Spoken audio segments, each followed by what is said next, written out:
Everyone, my name is Sneha और हम करेंगे आज क्लास 9th के फिजिक्स के चैप्टर फिजिक्स नहीं केमिस्ट्री, फिजिक्स ही निकल रहा है मेरा हर बार मुंह से। केमिस्ट्री का chapter first matter in our surrounding का पार्ट 8 और ये हमारा लास्ट पार्ट होगा। इसके अंदर हम अपने चैप्टर जो है खत्म कर देंगे। ठीक है, हम कर रहे थे इफेक्ट ऑफ टेम्परेचर, है ना। इफेक्ट ऑफ टेम्परेचर हम पढ़ रहे थे कि हम अगर स्टेट को चेंज करना चाहते हैं solid to liquid, liquid to gas, तो उस पर टेम्परेचर का क्या असर होता है। ऑलमोस्ट हम पढ़ चुके हैं। अब इसमें यहाँ पे एक टर्म आती है सब्लिमेशन। क्या आता है? सब्लिमेशन। सब्लिमेशन का मीनिंग देखो क्या होता है। The changing of a solid directly into vapours on heating and of vapours into solid on cooling is known as sublimation. जब आप किसी भी सॉलिड सब्सटेंस को चेंज करते हो डायरेक्टली, किसमें? गैस में। लिक्विड में नहीं, डायरेक्टली गैस में चेंज करते हो, टेम्परेचर थोड़ा इंक्रीज करके, हीटिंग प्रोवाइड करके, तो इसको कहा जाता है सब्लिमेशन।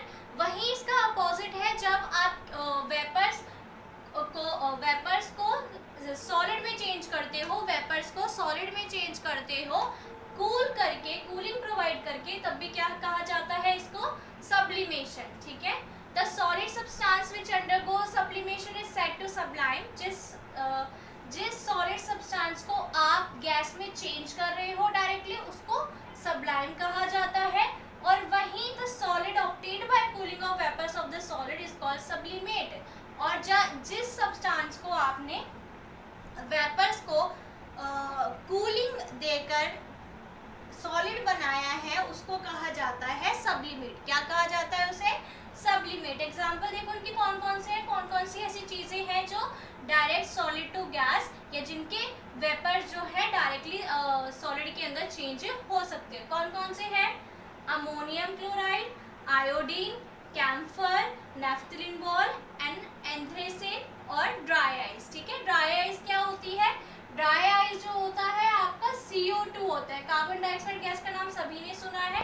कार्बन डाइऑक्साइड का जो सॉलिड फॉर्म होता है उसे हम ड्राई आइस कहते हैं और ये बहुत ज़्यादा ठंडा होता है, इसलिए इसे ड्राई आइस कहा जाता है। ठीक है, ड्राई आइस जो ammonium chloride, iodine, camphor, naphthalene ball वो होती है ना जो आपके घरों में भी होती है, ताकि जो मोथ्स है या जो कुछ इंसेक्ट्स हैं वो ना आए। लेकिन ऐसा देखा जाता है कि वो धीरे धीरे अपने आप कम हो जाती है, खत्म हो जाती है। ठीक है, तो उसका रीजन क्या है? उसका रीजन ये है कि वो डायरेक्ट सॉलिड टू गैस में चेंज हो जाती है। ठीक है, वही एंथ्रेसिन है और वही है ड्राई आइस। ड्राई आइस क्या है आपका? Solid CO2। जो ड्राई आइस होती है वो भी अगर आप उसको थोड़ा सा भी हीट प्रोवाइड करोगे तो वो कार्बन डाइऑक्साइड गैस में चेंज हो जाती है। और कई बार क्या होता है कि ये वाली जो हमारी ड्राई आइस है ये स्टेज परफॉर्मेंस के लिए भी यूज की जाती है ताकि स्पेशल इफेक्ट्स जो है वो क्रिएट हो सके। ठीक है, सब्लिमेशन समझ आ गया होगा। उसके बाद देखो क्या आता है, टेम्परेचर के इफेक्ट हो गए सारे के सारे। अब देखो effect of change of pressure, कि अगर हम प्रेशर इंक्रीज या डिक्रीज करते हैं तो उसका क्या फर्क होता है, उससे क्या होता है। अगर गैस को आप लिक्विड में चेंज कर सकते हो, कैसे? प्रेशर अप्लाई करके। ठीक है, जैसे गैस के पार्टिकल्स कुछ इस टाइप से हैं। अगर आप प्रेशर अप्लाई कर रहे हो, क्या कर रहे हो? प्रेशर अप्लाई कर रहे हो और वहीं आप टेम्परेचर भी डिक्रीज कर रहे हो। प्रेशर अप्लाई कर रहे हो तो टेम्परेचर डिक्रीज कर रहे हो। टेम्परेचर डिक्रीज करने से क्या होगा? फोर्स ऑफ अट्रैक्शन जो है वो इंक्रीज होने लग जाएगा। अब फोर्स ऑफ अट्रैक्शन इंक्रीज होने लग जाएगा और प्रेशर भी अप्लाई कर रहे हो तो पार्टिकल्स थोड़ा पास पास आना स्टार्ट होंगे और वो लिक्विड में चेंज हो जाएगा।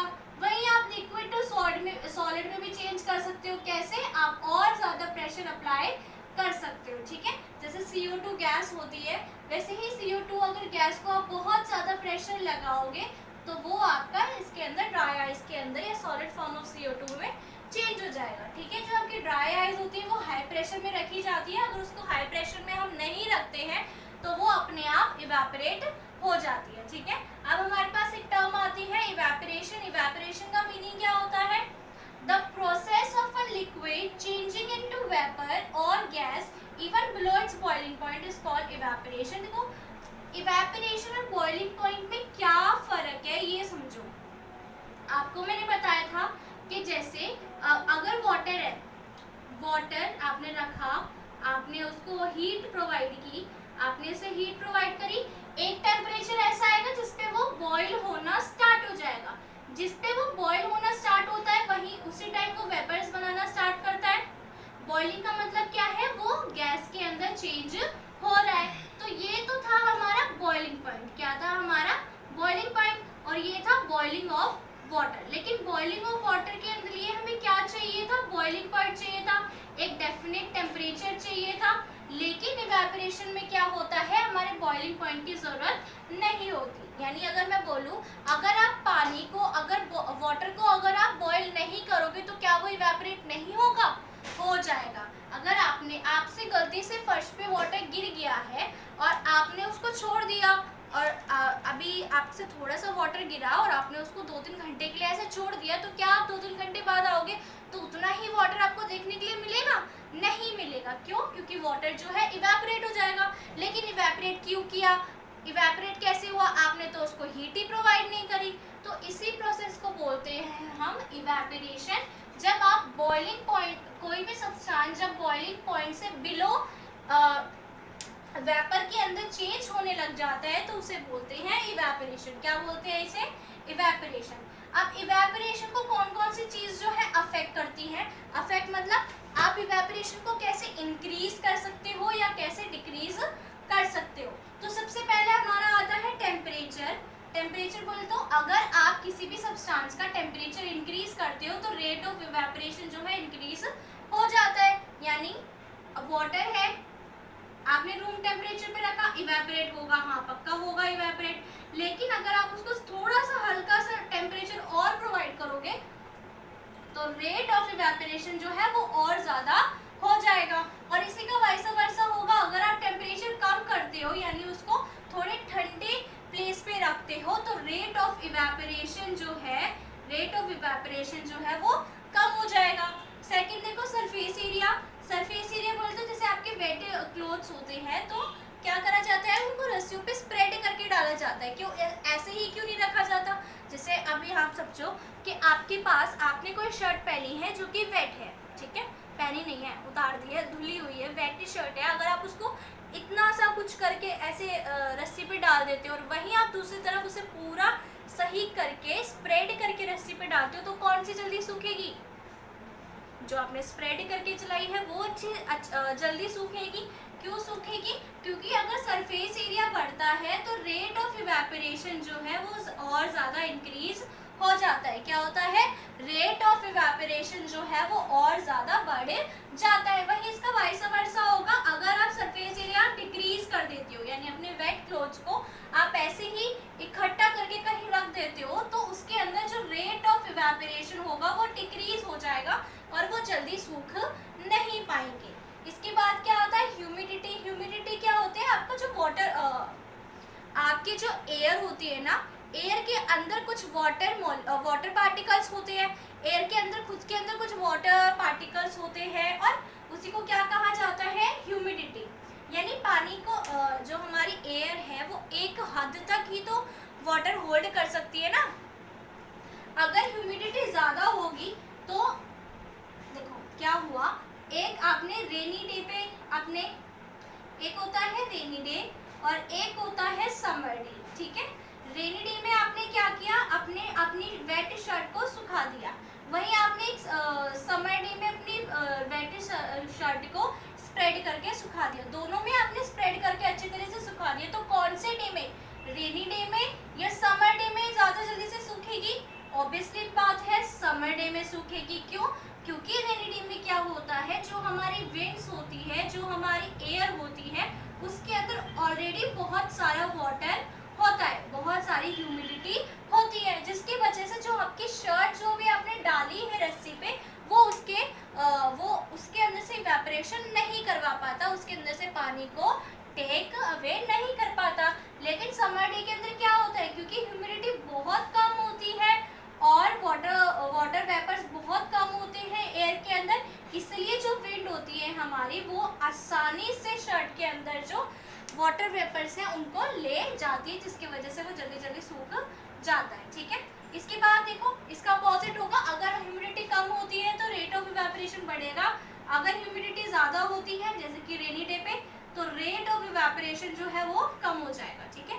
अब विंड स्पीड देखो, अगर विंड स्पीड बढ़ेगी तो रेट ऑफ इवेपोरेशन भी बढ़ेगा। सेम चीज है, एक समर डे है, समर डे में एक दिन तो बहुत अच्छी हवा चल रही है गरम गरम सी, और एक दिन जो है बिल्कुल विंड नहीं चल रही। तो किस दिन ज्यादा सूखेगा? जिस दिन हवा चल रही है। क्यों?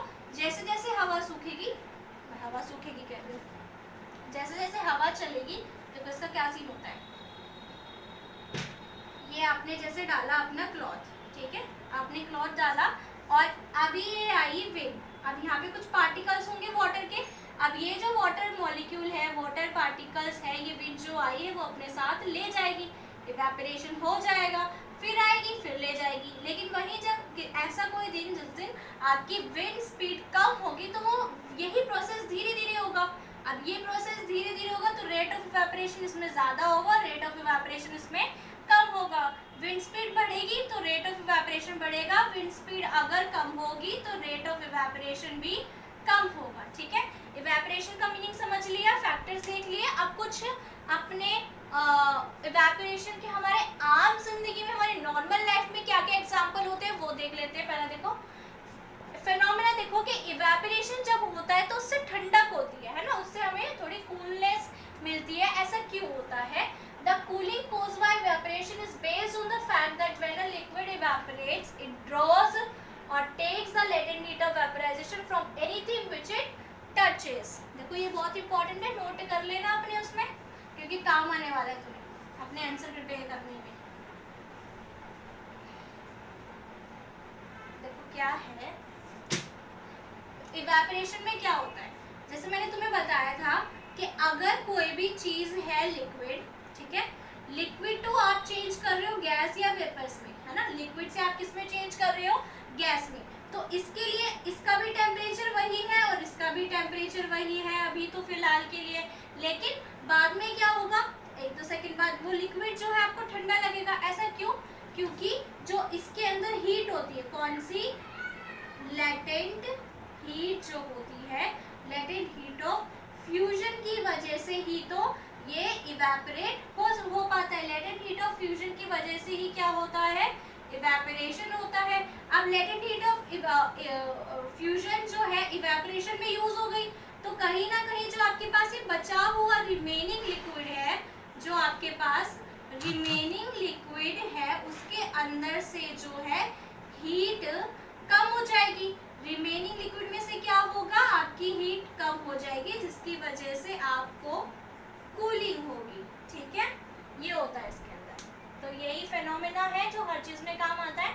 आप यही बहुत इंपॉर्टेंट है, ये आपके पास जितने भी गिव रीजंस वाले क्वेश्चन आएंगे एक्सरसाइज में या आगे, इसमें यही लिख देना। इसके बाद देखो, if we put a little spirit, acetone, petrol or perfume at the back of our hand and wave it around, the spirit evaporates rapidly and our hand feels very cold. जब हम अपने हाथ पे परफ्यूम, पेट्रोल या acetone या even water जैसी कोई चीज़ डालते हैं और अपने हाथ को हवा में थोड़ा सा भी हिलाते हैं तो वो गायब हो जाता है, इवेपोरेट हो जाता है और हमारे हाथ में क्या होती है? ठंडक होती है। ऐसा क्यों होता है? क्योंकि हमारे देखो क्या होता है कि जैसे ये मेरा हैंड है, इसमें मैंने डाला एसीटोन या मैंने डाला पेट्रोल, बहुत सारा नहीं, थोड़ा सा ही, ठीक है, या मैंने कुछ और डाला, तो क्या होता है जैसे मैं अपने हाथ पे रखती हूँ तो मेरे हैंड के अंदर ऑलरेडी कुछ हीट है, वो हीट जो है इसको इवेपोरेट करने में यूज हो जाएगी। क्या होगी? इसको इवेपोरेट करने में यूज हो जाएगी। अब इवेपोरेशन के साथ साथ वो हीट चली गई तो मेरे हैंड में या मेरे पाम में जो हीट थी वो चली गई, तो मुझे अब कैसा महसूस होगा? कूल। मुझे कैसा महसूस होगा? कूल। ये समझ आया? आगे देखो, during summer days water is usually capped in an other pot. Picture और मटका, देखो गर्मियों के दिनों में क्या होता है कि मटके में पानी रखा जाता है, तो ऐसा क्यों है? देखो जो हमारा मटका होता है ना, उसके अंदर बहुत सारे छोटे छोटे स्मॉल पोर्स होते हैं, ठीक है। अब स्मॉल पोर्स की वजह से क्या होता है, क्योंकि छोटे छोटे छेद होते हैं तो वाटर जो है बाहर की साइड जाता रहता है। अब वाटर बाहर की साइड जाता रहता है तो वो इवेपोरेट होता है। अब इवेपोरेशन किसकी वजह से हो पाता है? लेटेंट हीट ऑफ फ्यूजन की वजह से। तो ये जो लेटेंट हीट होती है यानी वाटर के अंदर की जो हीट होती है वो यूज हो जाती है इवेपोरेशन में। तो इसकी वजह से जो हमारा पॉट होता है और पॉट के अंदर जो रिमेनिंग वाटर होता है वो हीट लूज कर देता है और पानी जो है ठंडा रहता है, ठीक है। उसके बाद देखो, people often sprinkle water on the ground in front of their home during the summer evenings. शाम के टाइम में आपके घर में भी होता होगा ना कि मम्मा शाम को क्या करती है, घर के बाहर पानी घेर देती है या थोड़ा पानी से साफ कर देती है। क्यों करती है वो? ताकि फर्श ठंडा हो जाए। सेम चीज क्यों हो रहा है फर्श ठंडा? क्योंकि इवेपोरेशन होगा, जैसे पानी डालते हो वो इवेपोरेट करना स्टार्ट करता है। इवेपोरेशन की वजह से आपके फर्श में कुछ हद तक जो गर्मी होती है वो हीट में वो लेटेंट हीट के रूप में यूज हो जाती है और आपको जो है फर्श ठंडा लगने लग जाता है। पर्सपिरेशन और स्वेटिंग जो है होता है हमारी बॉडी का एक मेथड है जिससे कि हमारी बॉडी जो है एक टेम्परेचर मेंटेन करके रखती है। इसको समझो कि जब हम समर में या हम कोई भी नॉर्मल डेज पे एक हैवी एक्सरसाइज करते हैं, क्या करते हैं, हैवी एक्सरसाइज करते हैं, तो हमारी बॉडी का जो टेम्परेचर है तो वो राइज हो जाता है, हमारी बॉडी गर्म होने लग जाती है। अब हमारी बॉडी गर्म होने लग जाती है तो हमारे जो स्वेट ग्लैंड्स होते हैं स्वेट रिलीज करने लग जाते हैं ताकि वो जो हीट जो है स्वेट के साथ निकल जाए। फिर वो हमारा जो स्वेट है वो इन्वायरमेंट के कांटेक्ट में आता है और वो इवेपोरेट हो जाता है और हमें थोड़ी सी ठंडक महसूस होती है, हमारी बॉडी का टेम्परेचर मेंटेन रहता है। जैसे कि देखो यहाँ पे क्या होता है, इसी की वजह से कहा जाता है कि we should wear cotton clothes in summer season. हमें गर्मियों में कॉटन क्लोथ्स पहनने चाहिए, ठीक है। A desert cooler cools better on a hot day, hot and dry day. देखो अब आपके घर में भी कूलर होगा तो वो जब गर्मी वाला दिन होता है वो उस दिन ज़्यादा अच्छी तरह से आपको कूलनेस प्रोवाइड करता है। ऐसा क्यों होता है? गर्मी वाला दिन है, सूखा दिन है, टेम्परेचर बढ़ेगा तो ह्यूमिडिटी कम होगी, इसका मतलब है ड्राइनेस बहुत ज़्यादा है तो रेट ऑफ इवेपोरेशन बढ़ेगा, आम दिनों से ज़्यादा रेट ऑफ इवेपोरेशन होगा और ज़्यादा रेट ऑफ इवेपोरेशन का मतलब क्या है, ज़्यादा आपको ठंडक provide. A desert cooler cools better on a hot and dry day. एक कूलर जो होता है गर्मी वाले दिन, जिस दिन बहुत एक्सट्रीम वाली गर्मी होती है उस दिन ज़्यादा ठंडक प्रोवाइड करता है। ऐसा क्यों होता है? क्योंकि जिस दिन बहुत ज़्यादा गर्मी है टेम्परेचर बहुत ज़्यादा है, तो ह्यूमिडिटी बहुत कम है, तो मतलब अपने आसपास से ड्राइनेस यानी सूखा है, सूखी गंदी वाली हवा से चल रही है ना, तो इससे क्या होगा, आपका रेट ऑफ इवेपोरेशन जो है वो बढ़ेगा। रेट ऑफ इवेपोरेशन क्या होगा? बढ़ेगा। रेट ऑफ इवेपोरेशन जितना बढ़ेगा उतनी ही आपको कूलिंग प्रोवाइड होगी, ठीक है, समझ आया। इसके आगे देखो, we are able to sip hot tea और milk faster from a saucer than from a cup. अब देखो आप क्या करते हो, कई बार कप में जब जल्दी होती है ना, कप के बजाय आप क्या करते हो, प्लेट में या सॉसर में डाल के पीने लग जाते हो चाय या दूध। वो क्यों करते हो? क्योंकि ये कप है, मेरा सब ऐसे ही बन जाता है, पता नहीं क्यों, सुंदर बनाती हूँ इस बार। ये कप है, इसमें से इवेपोरेशन हो रहा था, वो स्मोक जो निकलता है इवेपोरेशन हो रहा था, वही आपने एक प्लेट में या सॉसर में डाला तो इसमें से भी इवेपोरेशन हुआ। तो ज़्यादा इवेपोरेशन किस में होगा, रेट ऑफ इवेपोरेशन किस में ज़्यादा होगा, इसमें। तो ज़्यादा जल्दी ठंडा कौन सा होगा, ये, इसलिए हम इजीली इसको पी पाते हैं, ठीक है। यहाँ पे हमारा चैप्टर क्लोज होता है, लेकिन एक चीज़ और है, यहाँ पे आपको प्लाज्मा और बोस-आइंस्टाइन का नाम सुनाई दे रहा होगा। इसका क्या है कि ना, हमारे कुछ साइंटिस्ट जो है वो ये मानते हैं कि there are 5 states of matter. कौन से? Solid, liquid, gas, plasma and Bose Einstein condensate, ठीक है, बोस-आइंस्टाइन कंडेंसेट। जो प्लाज्मा होता है, plasma is a mixture of free electrons and ions, ठीक है। प्लाज्मा जो होता है ये जनरली हमारा स्टार्स में होता है, सन के अंदर होता है, इसकी वजह से ही वो ल्यूमिनेट कर पाते हैं और आपको लाइट दे पाते हैं, ठीक है। वही बोस-आइंस्टाइन कंडेंस क्या है कि ये वाला जो स्टेट ऑफ मैटर है हमारे आइंस्टाइन ने डिस्कवर किया था, लेकिन फुल डिस्कवर नहीं हुआ था। उसके बाद में कुछ साइंटिस्ट आए थे जिनका नाम था कॉर्नेल, कैटरले एंड वीएमएन। ये यूएसए के साइंटिस्ट थे जिन्होंने बोला कि हाँ ये फाइनली ये एक स्टेट है मैटर का, ठीक है। बस यही है, यहाँ पे आपका चैप्टर ख़त्म होता है। इस चैप्टर के लास्ट में मेरी थोड़ी बहुत बात सुन लो आप लोग। चैप्टर फिनिश हो चुका है, सब कुछ करा दिया गया है, सारे पॉइंट्स करा दिए गए हैं। अगर आप चाहते हैं कि क्वेश्चंस पे, एनसीईआरटी के क्वेश्चंस पे अगर वीडियो बनाई जाए तो कमेंट बॉक्स में लिख के बताना, वो भी प्रोवाइड किया जाएगा। इसके अलावा अगर इससे आपको थोड़ी बहुत हेल्प मिलती है अपनी स्टडीज़ में तो स्माइल वाली इमोजी पोस्ट कर देना कमेंट बॉक्स में, लाइक शेयर कर देना। बाकी take rest, stay healthy, bye.